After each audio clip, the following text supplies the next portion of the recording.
Good evening.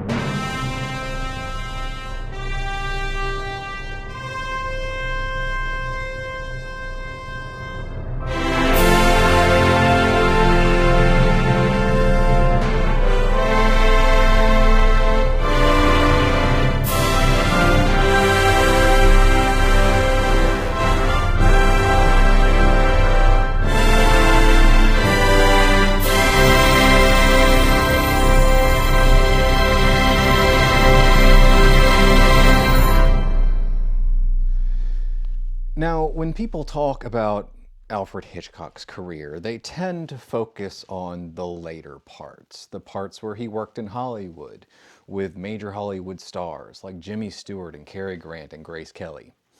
And I love that period. Most of my favorite Hitchcock films are there. But what interests me most, what period of his career kind of I gravitate to most easily, is part of his British period. It's not the entire British period. The early silent period is interesting. It has a couple of fairly solid films in there, in particular The Lodger. His later British career is something like a transition where he knows he's going to make the transition to Hollywood at some point, and so he's trying to advertise himself to it. But it's that period between silent and sound. I'm talking about a 5-year period from 1929 to 1934, where he directed 9 feature films and a short film, which is Lost, which I obviously haven't seen. And it's so emblematic of the entire changing ethos of the entire industry at the time. To oversimplify things greatly, in 1928, movies were silent. In 1929, movies were sound. Movies were talkies. That is such a huge change that happened so quickly. There has never been another change of that scale, of that magnitude in cinema history. You think of the other major technological changes, things like 3D, things like widescreen, things like color, things like advances in sound technology beyond its initial introduction, like the introduction of stereo or Dolby. They all had their different levels of disruption, but none of them instigated the entire industry in America and Britain essentially shutting down for 2 to 3 months so they could completely retool everything. So in the late 50s, when widescreen is being introduced, you don't reshoot an entire movie just to get it in widescreen. When Technicolor is introduced in the 30s, you're not shutting down a production to reshoot everything with Technicolor. But if you're Howard Hughes and you're making Hell's Angels, yes, you shut down everything and you reshoot everything for sound, except for a couple of sequences. And that period just fascinates me. And Hitchcock's journey through that period is one of the most fully documented in terms of the actual completed films, but also one of the most interesting. Because the reaction to, how do we suddenly deliver information, plot and character and thematic information to an audience completely changed overnight. In the silent period, you would use facial expressions, you would use visual cues, and you'd use intertitles. And so, selling dialogue through intertitles was straightforward and something that people had been doing since the late 1800s.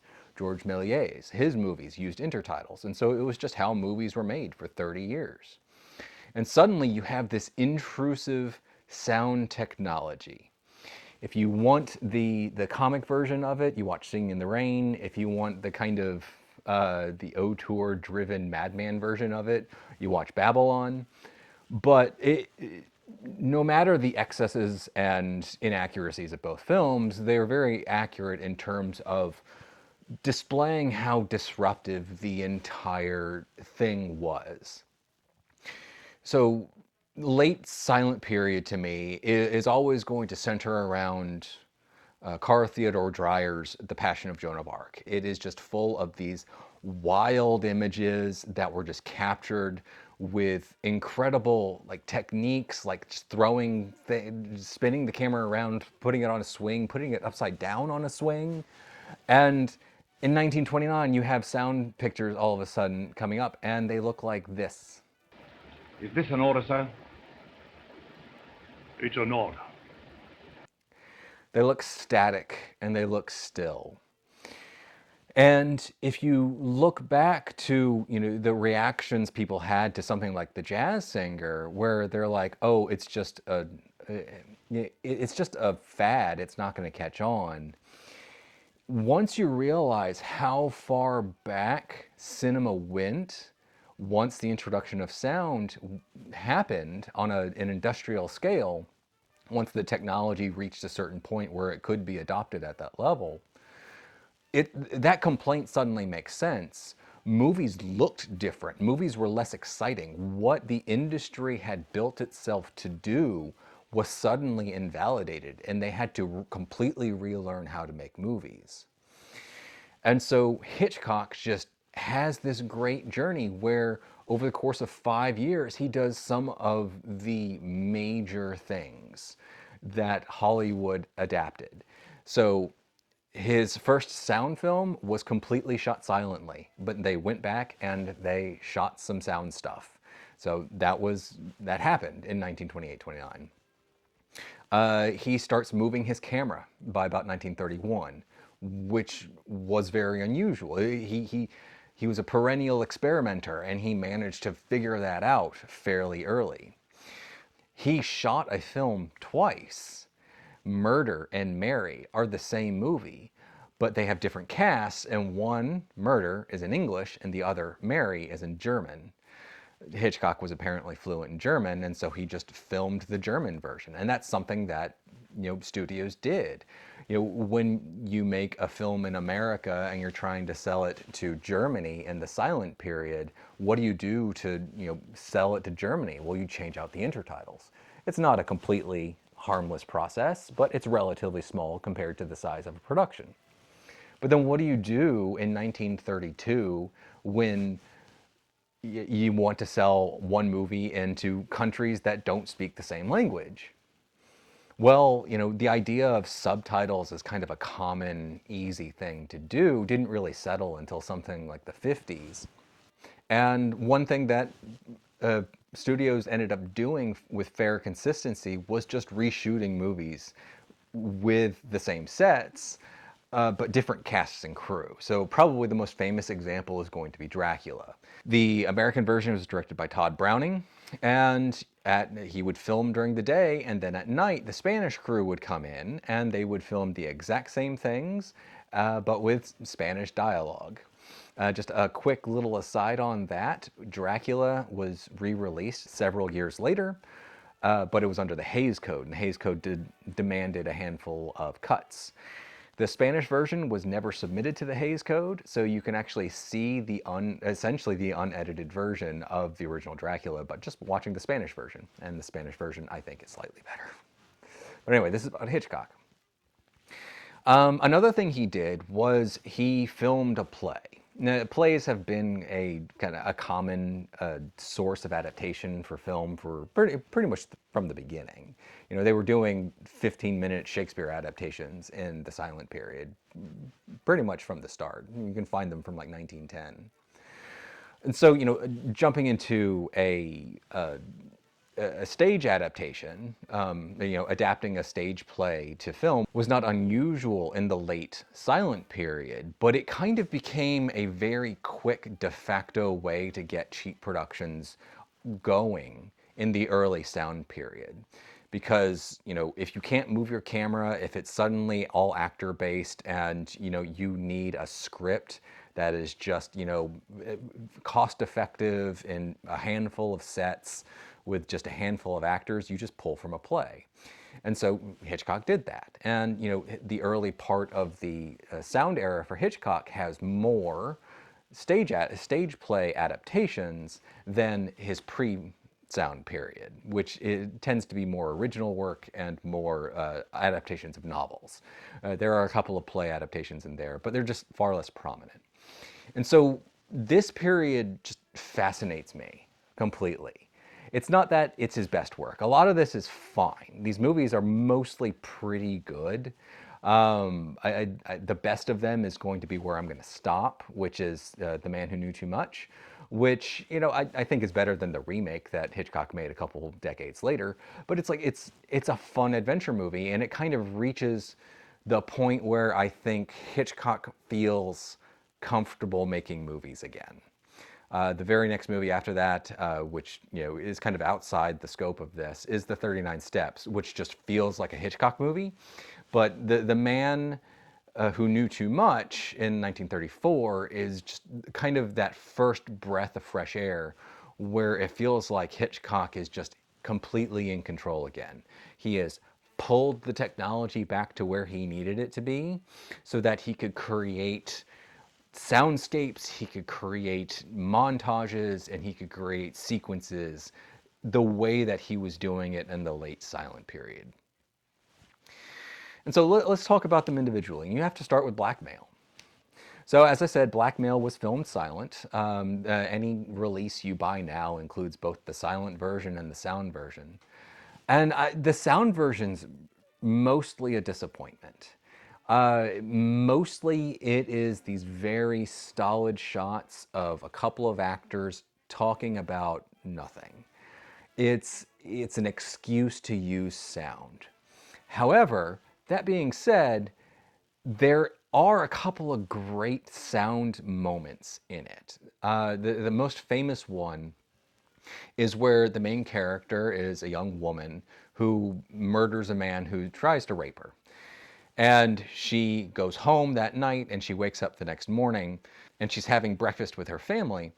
Her older female relative is reading the newspaper article about the man she murdered. She murdered him with a knife.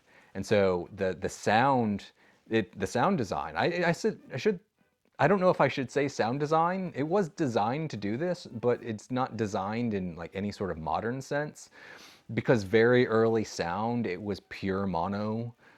There was no sound editing at all. That took a few years to develop. It really was just one sound. And so, Hitchcock captured on set, apparently, the sound of the dialogue slowly dying out to mumbles, except for the word knife. And every time there's the instance of the word knife, the main actress's eyes bulge open slightly. It's just this great use of sound. Most of the sound in the movie is boring and kind of unwatchable, but you already see in this very first sound production by Hitchcock, which he had to go back and redo a bunch in, and he found a way to do it. He found a way to make the sound interesting.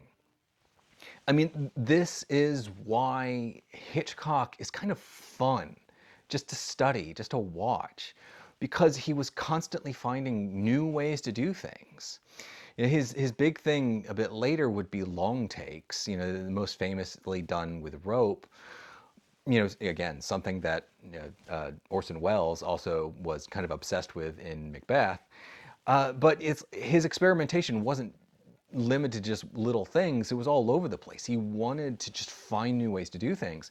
And that early sound period was just a great place for him to explore that. After Blackmail is Juno and the Paycock. And Juno and the Paycock is that play. It's an Irish play, and the movie is boring to watch.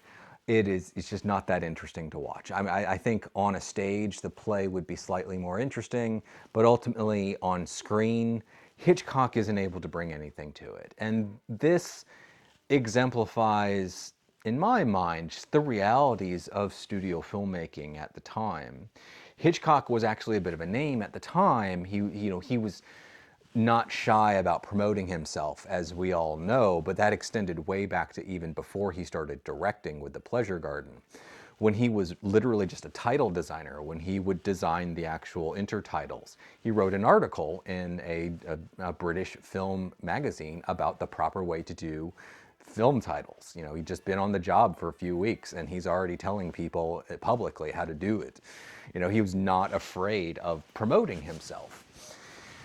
And yet, Juno and the Paycock is just deathly boring. So even within the studio system where he is a bit of a star, he still just has to take assignments. So, you know, he manages to cobble together a sound half of Blackmail, and then he has to rush into another production. And he can't take months or years to figure out what his next project is going to be. Studio executives at British International Pictures just say, you're doing this one. You're doing Juno and the Paycock. You have 2 weeks. And so he just has to run in and do it. And like, how much can he like build out of that? Apparently it wasn't much, because it's a very forgettable little film. It's kind of not worth discovery. And then you follow that up with the dual movies of Murder and Mary. Again, as I said earlier, one is the English version of the story, the other is the German version of the story, and they are literally the same movie. I've watched them both. And you know what? They are much more in line with what Hitchcock tended to make. You know, so Hitchcock being a cog in a machine, but a powerful cog in the machine, he's able to kind of push things in his direction, whether it's just based on actual script choices, which I think Murder was, or sometimes just kind of pushing things in his direction that, even in production. It's kind of what powerful personalities on set do.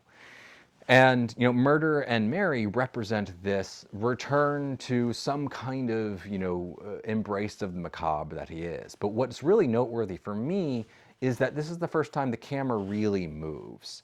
There are some slight camera movements in Juno and the Paycock, but it's really just more like zooming in and zooming out. It's not much. But there's kind of a showstopper moment, especially for the era. I mean, remember, this is very early sound. The cameras just stopped moving for a couple of years. And then suddenly, fairly early in the film, there is this kind of longer scene where a woman is going from one room to the next and back, and the camera follows her. It's just a pan back and forth a couple of times, but we're moving from one room to the next and back, and we're capturing live sound. So whatever changes he enforced in terms of how to actually capture, images while capturing sound at the same time, whether that was just like building a bigger box for the camera so that, the sound equipment wouldn't catch the sound of the reels running in the middle of the shot, or if he, managed to find a way to get the sound of the camera equipment quieter. Not that he would necessarily have figured out the actual technology himself, but, kind of pushing people. It's like, I need this fixed, and pushing them that way.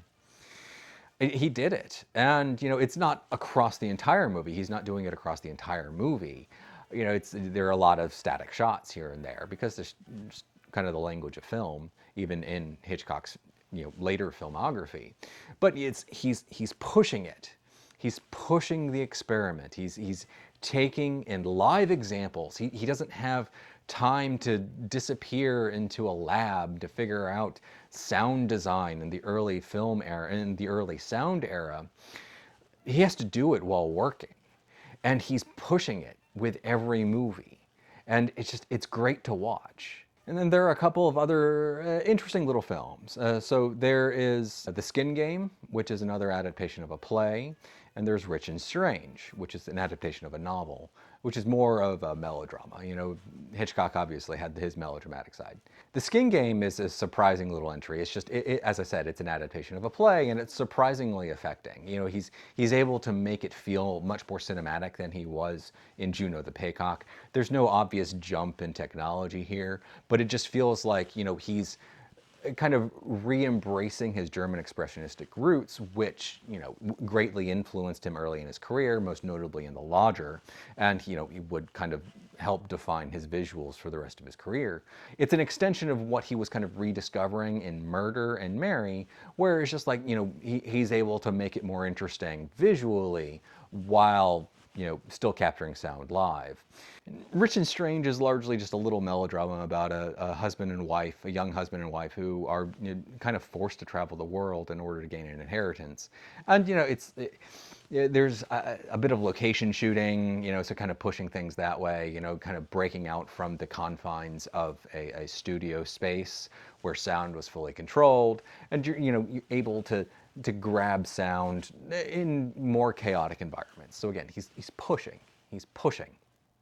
And then there's number 17, which is kind of a much more action-oriented effort at thriller mechanics from Hitchcock, and it's really interesting because he's using model work, and the model work is paired with sound, which was, in 1932, sound mixing had entered its infancy, and it wasn't really just like one track that you could only capture once. You could do a bit of mixing, and kind of cutting sound and applying it to different images was something that you could always do. So it's like he's using his tools to sell action with sound, but with miniatures, and cutting it with other action at the same time. And I think this is an important one because it's not the first time he managed to create some kind of uniform soundscape across different images captured differently. That it was mostly captured in Rich and Strange, but number 17 is the more flagrant example of it, where it's action elements, and the kind of the soundscape between shots is fairly similar. And I always end up thinking of an early John Ford sound movie. John Ford's early sound movies are kind of slapdash. He didn't seem to care that much about the technology, and he didn't seem to think how it would all integrate. It took him a few years to really get into it. His very first film was called his very first sound film was called The Blackguard, and it's embarrassing to watch because he was actually giving direction in the middle of shots like he would during the silent period. But anyway, the movie that matters is Salute. It's actually the first movie that John Ford made that includes John Wayne, and John Wayne has like 3 lines. He has a minor part. But the finale of the film is the Army-Navy game, and Ford intercuts a lot of action. He's got actual footage of like the crowd at an Army-Navy game, of the game at the Army-Navy game, and then like studio-bound shots of people involved in the drama. So the coach yelling from the sidelines, people in the stands. And there is no consistent soundscape across these shots. It jumps wildly between them. The shots of the crowd are really loud. The shots of the action on the field are loud, but not quite as loud, so they don't cut together.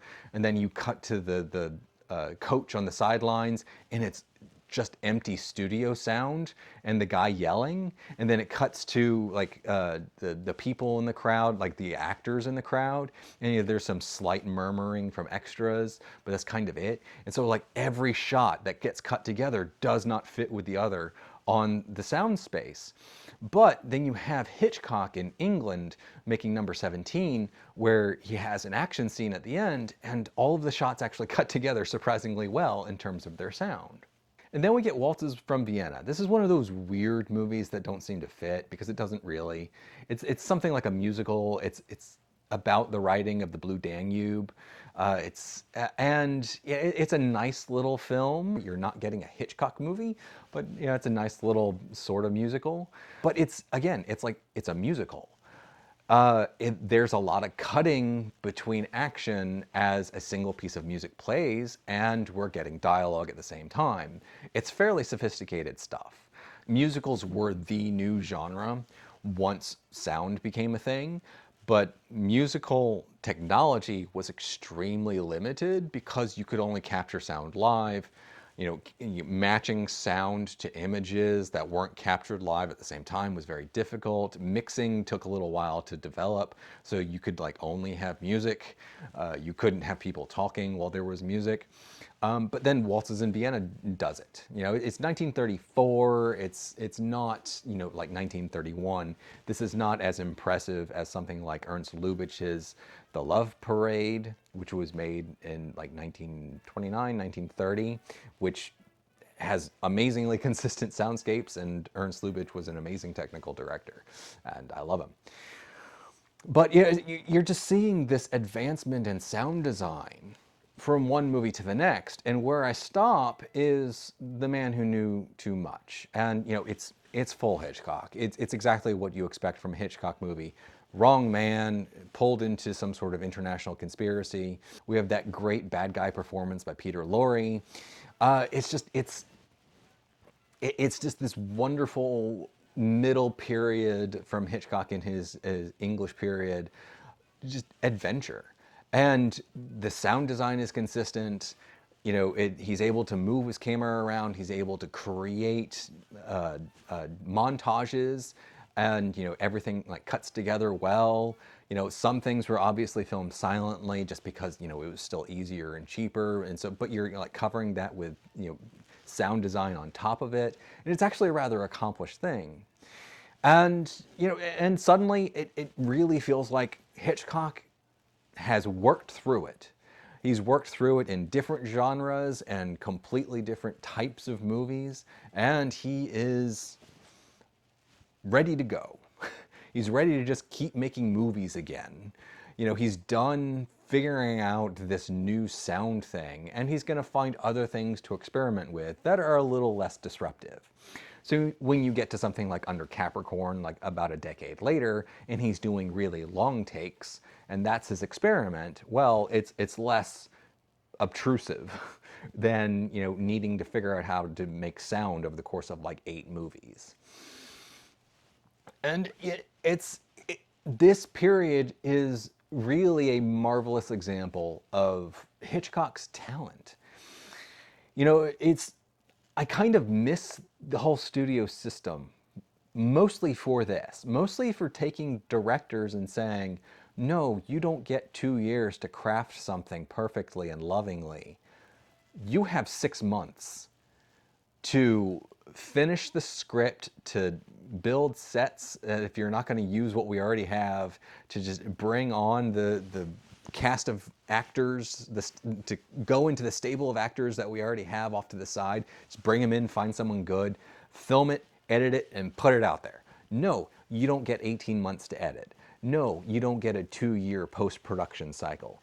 No, you don't get to spend a year thinking about what you might want to say next. Here's your assignment, go to work. And that is a trial by fire that I think really, if you're able to thrive in that, you're able to just create an incredible talent pool around you. You're able to develop incredible narrative instincts, just cinematic instincts, and just kind of push through. The ones who thrived really became some of the greatest directors for a very good reason, is because they were just so, they learned how to answer questions quickly.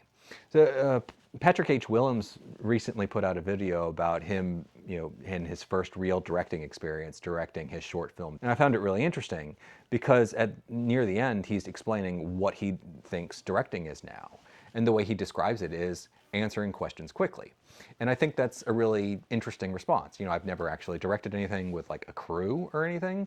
So I just kind of have to take what I understand. And I've always adhered to the idea that the director is the dominant creative force on a set, but he's not the only creative force on the set, and he has to use everyone around him. And just this idea that the idea of the director is you have to answer questions quickly is really, really interesting, because if you're in a studio system where you have 3 months, John Ford made a movie every 4 months for like 50 years. That was kind of the average. It's actually higher in the silent period. But it's like that creates a level of instinct within you as a filmmaker to say, this needs to get done, that needs to get done, that needs to get done. In Hitchcock's example over the course, especially over the course of the early sound period, is probably one of the big reasons he became who he became later. It's like, his ability to adapt to changing circumstances became so innate, in the middle of one of the largest upheavals in the entire industry's history. Even now, there has been no upheaval as big. I mean, it's like, and he thrived in it. You know, it's like he had stumbles. Not everything is great on a like a holistic film point of view, but it's like he was really pushing the technology and making movies at the same time, and it was just a trial by fire, and he came out as a diamond in the rough. It was great. And I think people, most people will remember and celebrate Hitchcock because of his later movies, because, you know, Jimmy Stewart in Vertigo, because of Cary Grant in North by Northwest. That's why they love him. And, you know, I love him for that too. But to really understand kind of what made him, I think it's that early sound period that really turned him into something special. So, you know, most people tend to talk about the later period. I find this early period just so fascinating. And, you know, if you haven't really dug in, there's a lot to explore. You know, it's not just the 39 steps. It's not just the man who knew too much. I mean, there's good stuff. So anyway, that's enough. But yeah, Alfred Hitchcock, he knew what he was doing.